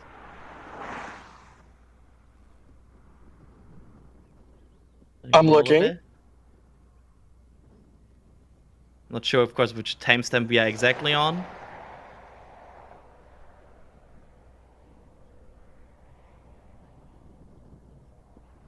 Oh, that replay is before they loaded. We are a bit early. Yeah, this replay has no frost, so I don't believe this will show anything we will get that. of substance. Runtime I stand, believe, stand by. Do you like time zones, everybody? Yeah, I believe Kevin has been up all night, so he got the time wrong. You know what? I'm just glad that I'm not the only person in NSF that's really frustrated by time zones on a regular basis. I think Definitely. everyone here is used to the struggle of time zones. Yeah, that's very human thing. I want to real quick get through some more support. Virgo Drewski with a $5 super chat saying, right now it's very much between the Chrome Starship and booster or an AccuCraft live steam locomotive in 1/20th scale. Both are huge ones of mine. That sounds really cool. I don't have any model trains, but that sounds really cool. And I think, do you have a strong opinion here, Ryan? One of these sounds like they work. The other one is a static model that costs a combined like $850, $950 that doesn't do anything and is of an already outdated design. I'm just going to be totally honest here. If you want to get the Chrome model, go ahead and get it if you really want it and you can afford it. But there might be some 3D printed community options which are, one, of a more updated design, and two, might be a little bit more on the affordable side of things. Very, very good point there. There it is. Look at this general area.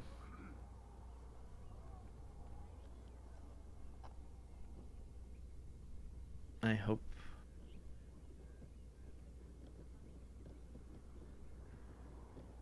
Not sure which timestamp we are here now. Or is this a replay? Is this replay or real time? It definitely looks like a replay to me. Yes. We're looking under the arrow. We're waiting to see the thing. Oh, look at this. Look at that nice, slow trans. Oh, beautiful. Mwah! Mwah, Kevin. Did you accidentally move a knob or something to the slowest setting? That was amazing. I love that. But I'm not sure which timestamp we are on the replay here right now. But we're looking closely for that deluge. There's a short, like, sploosh. There it is.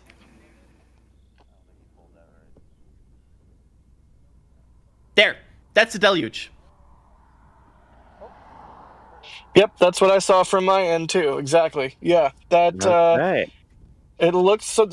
I guess what do we conclude from that? They got all the way or up to very close to engine ignition and aborted, or didn't decide to ignite the engines for whatever reason. But they did start the deluge. Can we? I don't see anything from the Raptors. So I would say they aborted like early before spin up. Like very early before spin up, but I'm now trying to not look at the deluge, but if we look at the replay again and just... Yeah, I don't think I see anything from the Raptors, which I would think means they aborted like somewhere very close, but not exactly at T0. You know, it honestly, it makes sense given that. Ooh, fancy. Yeah, you can see the little cloud there from the deluge. Yeah, it makes sense. We've been talking all stream about how this is a very, very important test. You know, if SpaceX sees anything that they don't like, or if any test parameter isn't correctly, achieved, they're just going to abort and try again later. And the reason why I'm saying shortly before spin up is I don't see a cloud that would indicate it was like a spin prime. Basically, because if they get all the way to spin up, you will see like a cloud of vapor coming from the bottom of the ship, and we don't see that. We only see the vent right next to it. But if you imagine the wind direction, if the Raptors would have vapored a bit, you would have seen a cloud more left to the ship, and that is not what happened. So I think we saw an abort before spin up.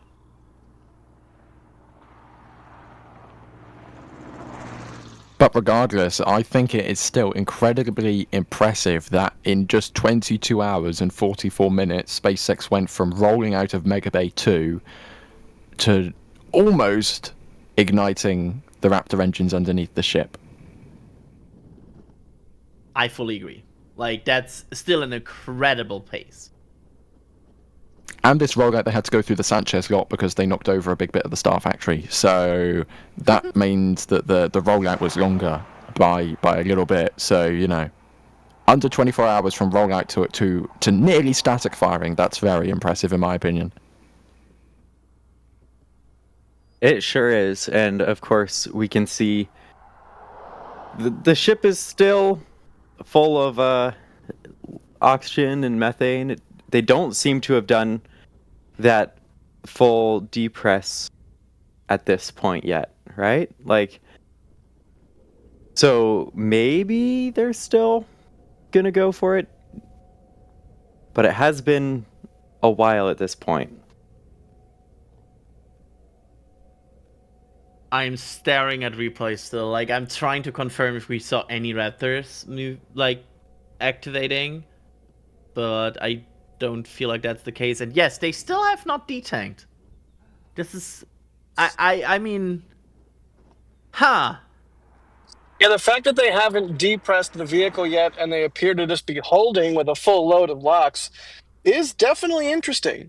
You know, it's not like they're testing at the launch site and they have to have the road closed and the beach closed. This is part of the beauty of the Massey Outpost.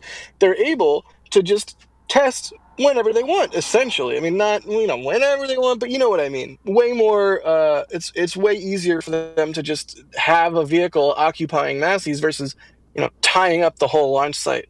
So, yeah, maybe they recycle here and we see them start to get into the posture to try again.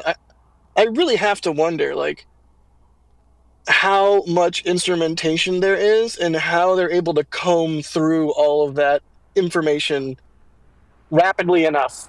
Like, the vehicle's warming up. The vehicle's full of cryogenic propellants right now that are warming up. I don't know how much time they have before they have to detank, like what the drop dead time is, but it's surely not infinite, right? So they have a limited amount of time to go through all of the data that they're seeing and figure out how to fix it and try again. Like, I am so glad I'm not a rocket scientist or engineer. Well, we actually have Space Lover wondering how long they can hold with the ship, and I don't know if we really have an exact length of time that they can hold or what level of recycling they would need to do. Do we have any real clarity? Nothing that like, we have some understanding about Starship as a full stack. That doesn't mean that this is applying in any shape or form to the ship. So no. They could probably hold, like, longer than, like, we have seen some early Starship tests hold for quite significant amounts of time. Do they still have that capability? We don't know. So yeah. And now we've been getting a lot of support here, which is so greatly appreciated. We have Peter Moss with a $20 super chat saying, "I remember waiting 8+ hours for Hopper's first hops." Ah, the classic tank watching days, right? That's Yeah, wonderful. That was good times. Lots of long days. We have Andrew Pokey with $2 super chat. You guys have the coolest jobs. How do I apply? If you're in the Discord, I think you there are occasionally some posts in there about it. Adrian, do you have an answer on how one would express their interest? We are always looking for people that can do things, to word it very generally. That's always a wording. Like, we are always looking for people that are dedicated to get things done. It's a matter of what's your skill set, what you think you can bring into it. Like, that's always the big question. And honestly, some of us just went through, like, a lot of stuff at NSF and at the end went up becoming commentators. but I mean, there's all kinds of different things that you can do. If you're good at video editing, I'm sure Kevin would be very happy to hear from you. If you're good at writing, I'm sure Chris B would love to talk with you. Yeah, it's we not all- could. Yeah. We always need more people, script writers, editors, what have you. Send a resume. Send a resume and examples of work. That's a really good thing to do. Like it's one thing to reach out and say, "Hey, I want to help." That's amazing. Thank you so much. Like reach out, say, "Hey, I want to help. Here's what I'm good at, and here's some examples of things that I've done that I'm proud of, or what have you." Because then we can kind of know, like, oh, they can actually do what they say they can do. Yeah, Absolutely. Chris B is going to hate me for saying this, but just DM Chris B on Twitter because that's exactly what I did. Or to be fair, message any of us, and we can direct these things to the correct place, right? We all know right. everyone.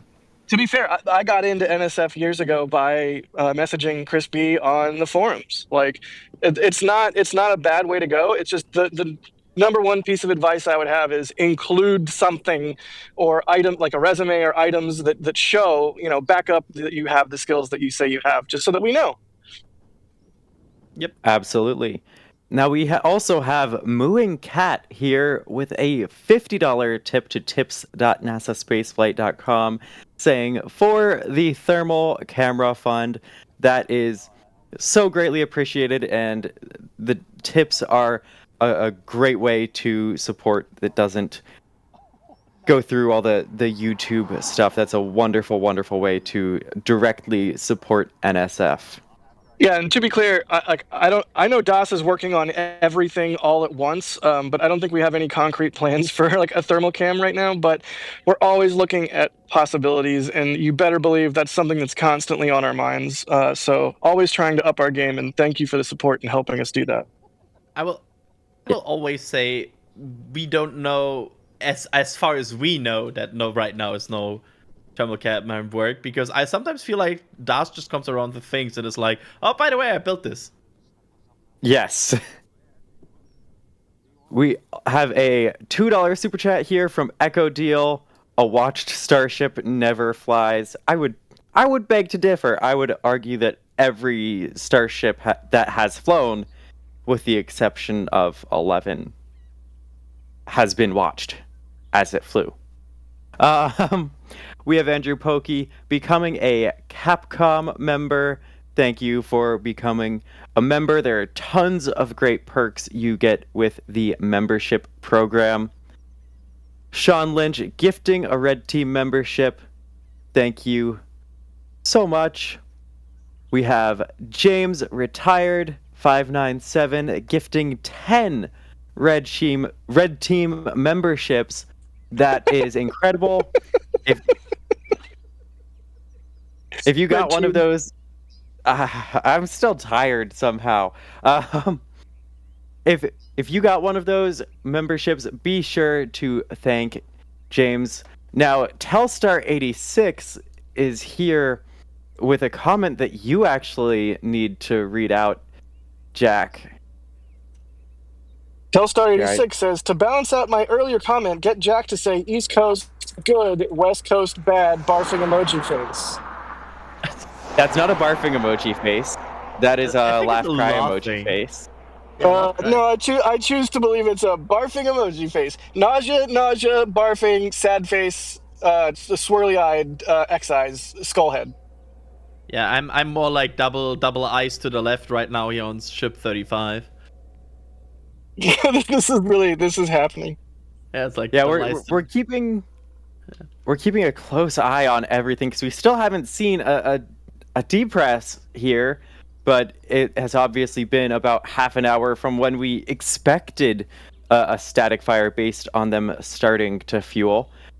Now, a very common name we have here in chat, Space Pope, with a $50 super chat saying, bless this test. Thank you so much, Space Pope. It is always lovely to see you here, and we greatly appreciate all of the support. Space Pope. Space Pope. We have Ninja Decimator with a $5 super chat saying we got NSF picture-in-picture replays before GTA 6. Yes. You're not gonna do the The GTA Okay. 6 meme has made it to the NSF chat. Pew pew pew.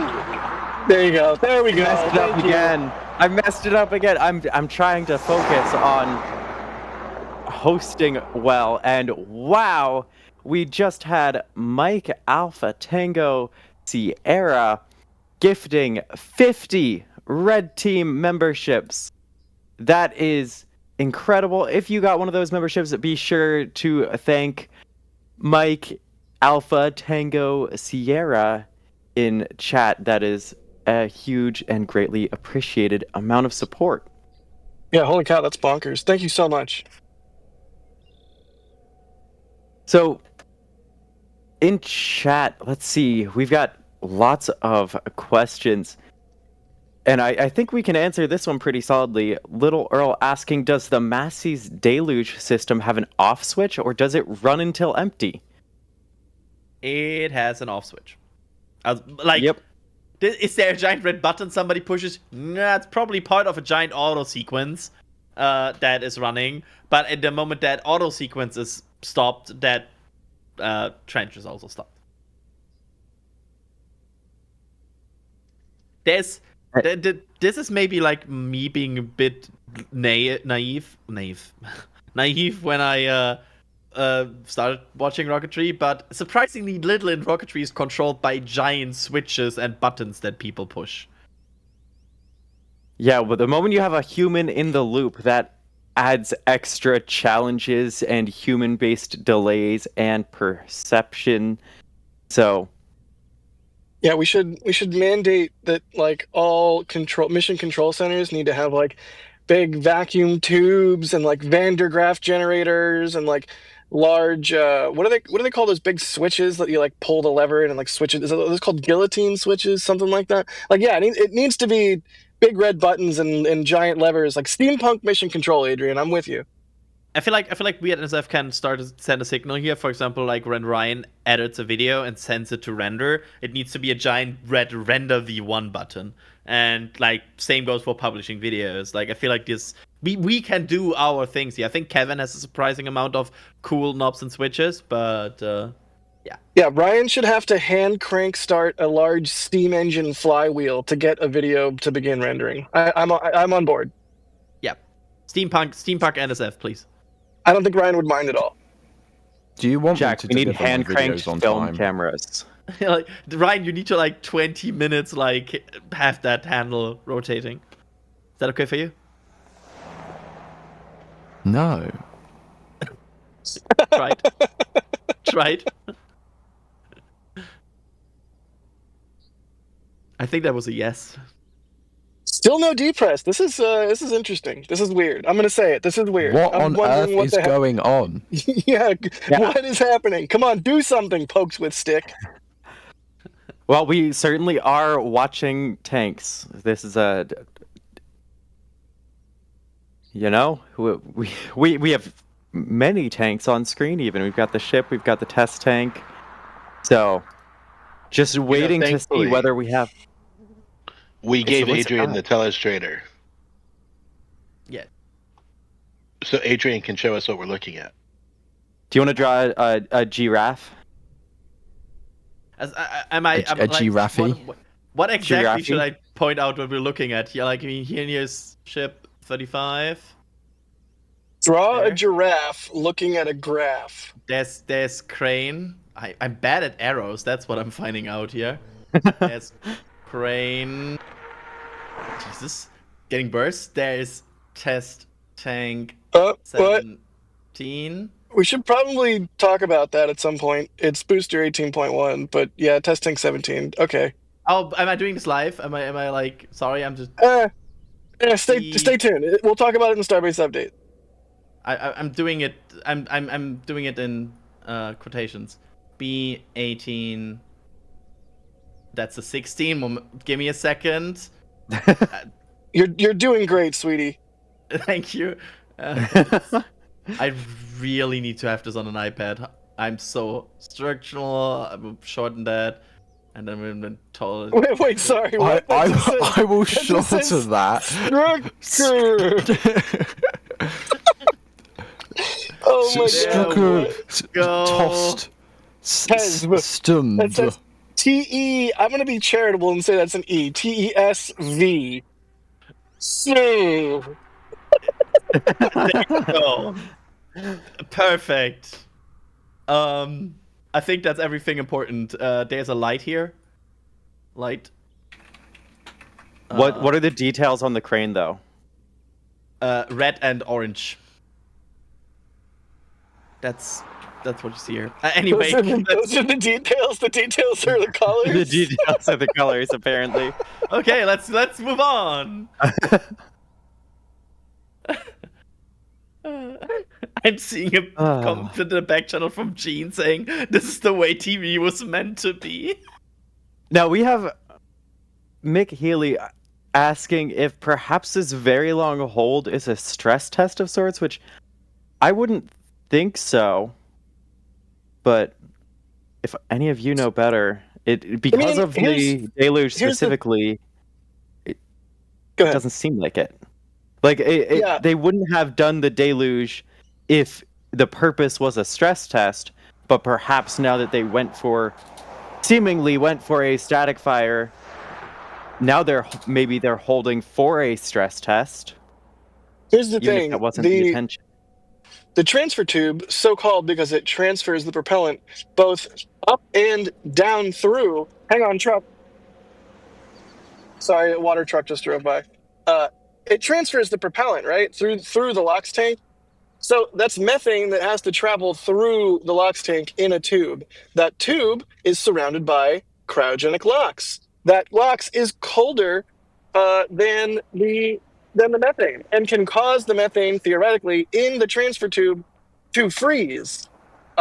With this hold, I don't know that it's a stress test, but just playing off of your theory, dancing wildly through the fields of speculation, D, maybe they're trying to look at, how essentially the amount of fuel that they would be using for landing sitting in that transfer tube and in I guess presumably the header tanks, how that would all interact. Like, how does the header tank propellant flow through a transfer tube or set of transfer tubes that are super slushy or have walls coated in ice or something like that? I don't know.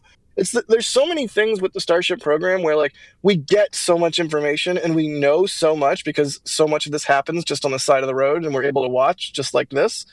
But there's also so much that we just have zero insight to whatsoever. And maybe this is some sort of stress test. Maybe not. Who knows? Certainly not us, but we'll certainly speculate about it with you. And so for those of you who may be just joining us at this point, we've been keeping a close eye on Ship 35 at Massey's. They started fueling a while ago, and it looked as if they were counting down to a static fire around 10:20-ish. At that point, we saw the Deluge go off very briefly, and then a little bit of venting from the ship, but not a full depress. So at this point, for about 33 minutes now, we've been watching Ship 35, still loaded, still pressurized to the best of our knowledge, just waiting for a potential static fire here. Now, I'd rather be Sorry, what was that, Adrian? So I don't like to be the bearer of bad news, right? Yeah. I'm more the bringer of good news. That's what I want to bring. But let me cycle something here. Oh, sorry, that's not the camera, but actually that camera works even better, Kevin. You're amazing. This is very much signs of detanking. The methane frost line is significantly dropped, and also the LOX frost line is dropping. So, I don't want to be the super pessimistic bringer of very bad news, but I think if they want to go for it today, it would be a full-on detank and recycle. All right. Adrian found another color. Yeah. Wait, what other colors do you have? So I've I think you can do I will not do this. I will not do this. You almost got him. So close. You almost got him. But yeah, it's detanking. What other shapes can you do, Adrian? Circle, swivelly line, and Sorry, what was it? Shrivelly line? yeah, and Shrivelly I'm right line. now forgetting the word for what's the thing with 4 corners. Square? A square? Square. Thank you. You forgot? Okay. I love you, Adrian. I was having a lot of fun initially messing with you on this one. Now I almost feel bad. And like once you be put under pressures, I can also do numbers apparently. Let me see that. Boop, boop. Oh, that's cool actually. That's pretty cool. Oh, I like that. That could be really useful. Now, Yeah, we do have more support to get through here. Thank you, everyone, for hanging out on this tank watching stream. We have Robert K. becoming a Pad Rat member. Thank you for becoming a member. We also have Alexander Richard upgrading to a Capcom member. Robert K. also upgraded to a Red Team member here. Thank you to all of the members who have joined us this stream and all of our members. We really greatly appreciate the support. Shane Wardle with a super chat asking, have you had a chance to check out CSI Starbase's video on Pogo oscillation yet? I learned so much. I have I've not not, the but- time yet, but I will. That's my answer. Yeah, I've not had an opportunity quite yet at this point. Ethereal Swordsman with a $2 super chat. Hello, it seems I woke up just in time.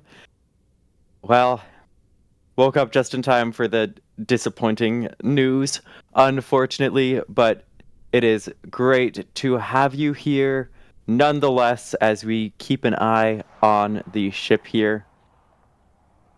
Gaming, it's emotional with a super chat saying, please do a collaboration with the Slow-Mo guys. I'll just say that sounds pretty cool. That would be amazing. You'd love Yeah. to play with a Phantom. Oh, you know that I would. Yeah, anything with like anybody with an Ember, anybody with a Phantom, we have trackers, we have remote spots that have power and internet connectivity. Yeah, I think suffice to say, D and I would have a frickin' field day. But the way some of my slow-mos are triggered require internet connectivity. So like that is totally a thing. You can put a camera essentially a couple hundred feet away from the rocket. We just don't have a several $100,000 Phantom camera to do that with. I could even tell you where it's safe to put it. NSF not responsible if camera obliterated by rocket. Hey, Also, we yes. can also find safe locations, not near the rocket, for tracking and stuff. But The cool thing is I will now just say, with 8 launches out of Pad A, we've kind of gotten a feel, even when there are more messy launches or variables in the wind direction, we kind of have a feel for like the safer spots and the sketchier spots at this point. For example, don't put your camera not inside of one of the OLM legs, right? Yeah, don't put your cameras in the pinwheel of death, as some of our former coworkers are known to have called it. It melts. One of these days I'm gonna mount those cameras in like an acrylic cube or something. Would be cool. we have some more super chats here to get through. DJ PON3 with a super chat saying we have GTA 6 memes in the NSF chat before GTA 6. Proud of you, Yeah. chat. I wonder if Chris B is gonna play GTA 6 because I know he likes GTA 5 a lot. I mean, who doesn't? Yes, But he said he will. okay, that's exciting. We should make like an NSF. We should do an NSF server or something. I have But to that could wait be- until it comes out for PC because they release it first for consoles. Sounds like you just need to get another console. I will not buy a take it- console. We have Ethereal Swordsman once again with a $10 super chat. Whenever I make my liquid rocket, because I will build a liquid-fueled amateur rocket, the fueling and launch sequences and everything will be controlled with clicky switches and indicator lights. I have to Yay! say, first of all, that sounds incredibly cool. And second of all, be safe. I'm not sure your full experience there, but like work with someone who has done that stuff before and knows how to handle it safely, because there is a lot that can go wrong. Well said. And just be super duper safe. Don't take it lightly. And the best of luck to you. Those clicky switches are coolest. Can I have like a small request? If possible, instead of a button for liftoff, can it be a blasting device, like a detonation machine, like one of those like Roadrunner Coyote style, like old timey mine, like you push down on the plunger and it sets off the dynamite? Like it should be plunger based, like a blast. I think they're called blasting machines. That's what I request, Ethereal Swordsman. I feel like my coolest unlock sequence would be two key switches, like basically double key turn, unlocking. Ooh, that's what you do first. Like, yeah. You have to do the simultaneous double key turn, and then the blasting machine becomes live. Yeah. Yeah. And to turn the keys, to get the keys, you have to break open a. Okay, I'll stop. All right. Now, we still have actually a fair bit of support to get through here, including some in the members multi-view. Our members get, for a lot of Starbase events, for some big Cape launches, a view that has like all our cameras at once, and they can keep an eye on it early and for a bit longer. And so that's just one of the many perks for our members here. So we had Bideford with a $25 super chat saying, "May today be a success. Version 2 has to work this time." Thank you so much, Bideford. It is greatly appreciated. And yeah, while today might not be, who knows, maybe later today. But yeah, we definitely want to see success for version 2. We have John M with a $5 super chat saying, "You wore a safety orange NSF shirt during the mount move. Where can I get one? I want to rep." Oh, I think we referenced this one earlier. Yeah, that's a crew shirt. I think Adrian said that he's working on getting those in the shop, but first we're working on getting them to the crew first as like a test, which is why I was wearing it the other day, and I test approved. 10 out of 10 would wear again. And to finish that message, it was, "I want to rep NSF on the ML2, which is super cool. And That's awesome. We would really love to see that. We have Gunfox, who has been a member for 49 months, and we are getting more support. It is so greatly appreciated.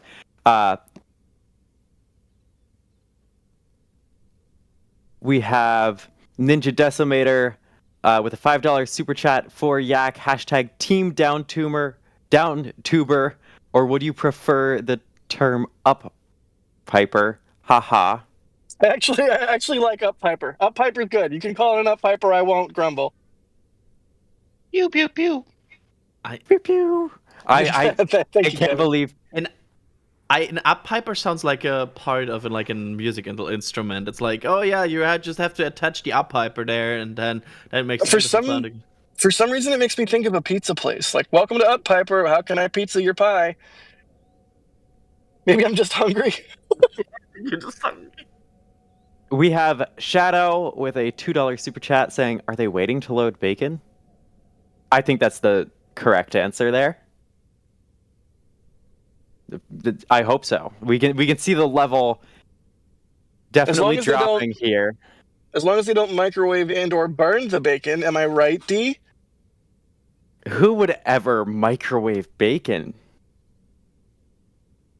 I could not say. Somewhat deep cut. Wow, that's almost a year ago now. That's wild. All right, that's the members know. We have Drunar saying, also avoid mounting cameras to minivans. That is a good point. That van. No, always. I mean, to be fair, the camera's mounted to the minivan. Like, the minivan didn't fail in being a mount; it just failed in accepting large amounts of concrete being blasted through it. That's no fault of the minivan itself or the cameras. I feel If like that steel plate was there, the van would have survived. This isn't the van's fault. That's Yeah. true. I feel like there's like you could replace Van with every other vehicle on this planet there, and it would have not changed the outcome of that rock. I think very few vehicles could survive that. Mostly, like, military vehicles could have survived that chunk of concrete. We have Freak Show with a $2 super chat for the Slow-Mo Guys Fund. We have Brianna Matthews with a $20 super chat saying, thanks again, NSF team, and just watch CSI on Pogo. Good watch, nerd community. That is a good watch. Just to reiterate, I highly recommend you check that video out.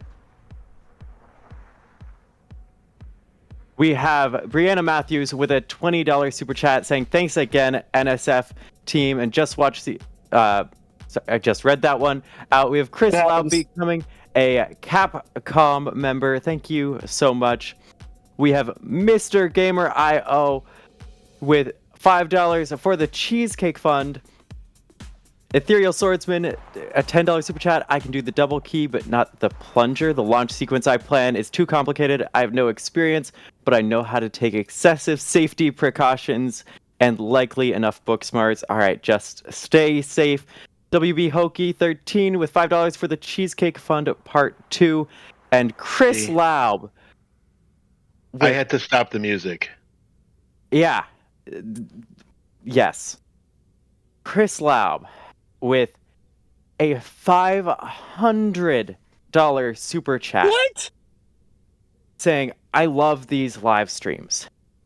Chris. What? Nothing happened, by the way. Like literally nothing happened. They fueled. We gave Adrian a hard time about the way that he says things sometimes. I want to all hear you talk German. Yeah, which is really mean if you think about it. Guten Tag. Hello. Actually, kind of good. 99 Luftballons. The Gleich die Ecke. See, very bad. See, that's my point. Anyway, Chris Laub, insane Deutsch. Yeah, Chris, that is absolutely incredible. How do we even say thank you for that? It is. Here's how. We keep making awesome content. Thank you so much for the kind words and the extremely generous support. Like, we have 3 people out here right now: Caesar, Gage, and myself. We have Kevin in the back. We have a bunch of people in the back. We have all the chat mods. We have UD. We have Adrian. We have, it takes a village to get all this stuff done, and the support is huge. We can't do this. We cannot do it. Chris knows this. We don't need to tell Chris this. Everyone watching knows this. But yeah, the vagaries of the YouTube algorithm mean that we absolutely depend on people grabbing the merch, people doing the support, however it is, members, everybody, even if it's not a monetary thing, hitting the like button. It all makes a difference. And Chris made even sharing it on the socials. Yeah, good point. But Chris, seriously, sharing on the socials is so huge. Like, Chris, so much money. It's so much money. Thank you, Chris. That means so much.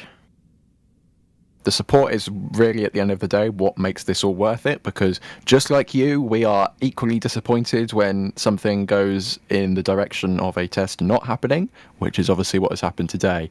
But then when people turn around and support us in this way, the support is what makes us want to come back and do it all again tomorrow, theoretically, or whenever it actually happens today. next. But you know what I mean. You all here. The support makes it possible. But just hanging out with all of you is that's what makes us want to do it again. We essentially we're getting paid to look at a frosty metal tank and give Adrian a hard time. That's pretty great. I analyzed today with funny circles. I'm actually really stoked for the numbers. Like, I'm trying to think of what that's going to be useful for. I don't know, but I'm stoked for it. I have so much applications for this already. Like, you can basically number things and then say, like, hey, by the way, on 2 and 3, you can see that and that. And I think it's very good for analyzing things. We could there's quite a few things to analyze at Starbase, because there might be a lot of streams coming up in the next 2 days, because there's so much things moving around. You know what else is moving right now? I'm not sure. I'm trying to like bridge that gap here, D. Yeah. The Adrian's trying to OLM. give me some time. Yeah. We'll There have it to is. talk slowly. It's hard to see, but the OLM moved. I think it's still moving a bit, but the orbital launch mount parked over there on the right, that is moving a bit around. It's of course still not attached to the cranes, which have the load spreaders already installed. But once that will happen, apparently Kevin also has telestration. Then this. What number are the cranes numbered? I see Oh, number that's- 1 for the launch mount. I don't see. Okay, cranes are number 2 and 3. Got it. What's the gantry? Yeah. The gantry Don't is ask 4, Kevin- and it will. Don't so ask Adrian for details on the cranes because he'll just say that they're yellow and red. Yeah, so 1 will go to connect to 2 and 3, and then will be lifted to 5. So there you go. That's the quick summary. Neat. Wait, crap. That means I should go to the launch site because if they lift this thing, I should probably film it. I will say it's probably a bit away from being lifted because the cranes are not even attached yet, and this thing is so ginormous that they will probably do some very, very careful load balancing of this before they lift this in any shape or form. Also, winds don't look particularly great today. Are we going to do a dedicated lift stream? Yes. The answer is if somebody's awake and if somebody can commentate, we will definitely do a lift stream because why wouldn't we? What's And the I've best also saw way for someone- people to know when we're going to do a lift stream? Socials. Yes, keep an eye on the socials. I saw someone else asking if they go for a static fire of ship later today, would we stream it? And that is, if we are at all able to, we want a static fire, we want to stream this static fire, we will be here. Keep up with our socials. Turn on the notifications on YouTube and on the socials to be sure you don't miss anything, and we will certainly be posting about all of that. No, you can say tweeting. It's tweeting. Yeah. I think is that like a slow fade? Oh, there. Wow. That's Kevin has added like a 0 really to the end. slow. So the way you do these transitions, right? You program your stream deck and you can decide a transition duration. Kevin has definitely added a 0 to the end of that transition duration for whatever reason. I think You he's know like what? multiple. Oh, good. So it's actually because I'm using my mouse, like DOS operates the stream. Sorry, DOS. And someone changed the merge transition to be like 8 seconds or something like that.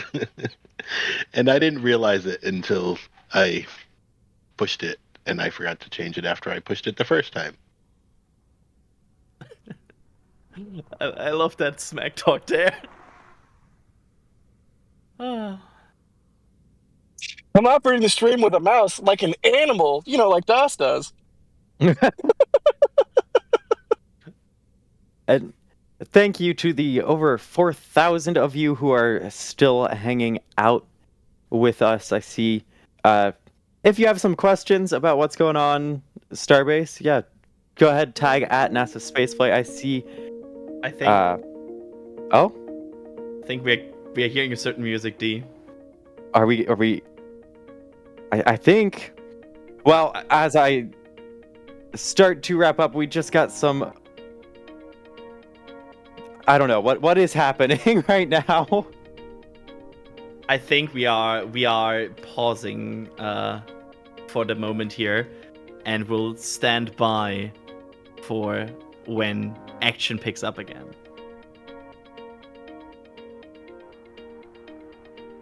All right. Well, in the meantime, let me thank Ninja Decimator. Pew pew pew.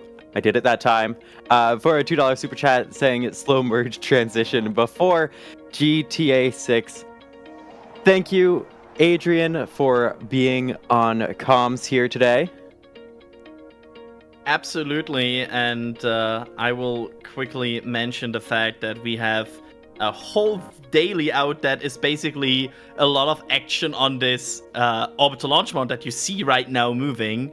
So if you really want to see every single potential angle of the orbital launch mount moving and what you can analyze about it, make sure to check out that latest daily, because I commentated the German version. Of course, Das did the English version. It was so much fun. There was so much cool footage there. Yeah, if you didn't know, the daily is now commentated, and it's commentated in English, Spanish, and German. So if you are an alternate speaker, or if you just want to learn that language, you just go into the thing in YouTube and switch the audio track to whatever you want. You can also just turn off the voices and listen to ambient only. It's awesome. Also, thank you to Ryan for commentating here with us today. Pleasure as always. I have been very happy looking at a ship, staring at the bottom of a ship for nothing to happen. But this is just how it rolls sometimes, you know? This is how it goes, and then we come back, we try again. Yeah, it rolls like the OLM. Yeah, but the OLM roll was successful, so I don't know. We'll think of something better for the next stream. We'll think of something better. Massive thank you to Jack for being on commentary and in the field with us today. Absolutely. I'll be out here again, hopefully for the next attempt, maybe later today, maybe tomorrow, who knows, we'll see what happens. We also had Gage out in the field as well, and Caesar as well, so the whole team out here in Starbase in force for not a static fire, but we'll see what happens. Also, a huge thank you to Kevin for pushing all of the buttons, pulling all the levers with your mouse today. Thank you, everyone, for hanging out with us as we hope to see that static fire. You can keep up with everything going on with us through the socials, and of course on Starbase Live. We will keep all these cameras going, and I will see you all next time.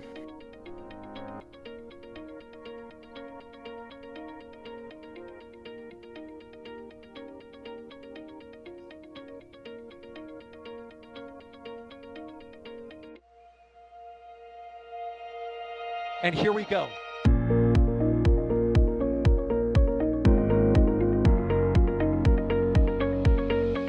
We have liftoff. Propulsion continues to be normal. R68 chamber pressure looks good. Traveling up. Roger, the planet. Water towers fly! Yes! Tango down to nominal. Fighting downside SPD off. Bring in SPD off. Off. It's orange! Orange 45. Oh my god! Oh my god! Decollage! Put that in the big bag, Eagle. 343 unfolds to go. Indeed. We rise together, back to the moon and beyond. If there's methane, it'll be igniting with the flare, correct?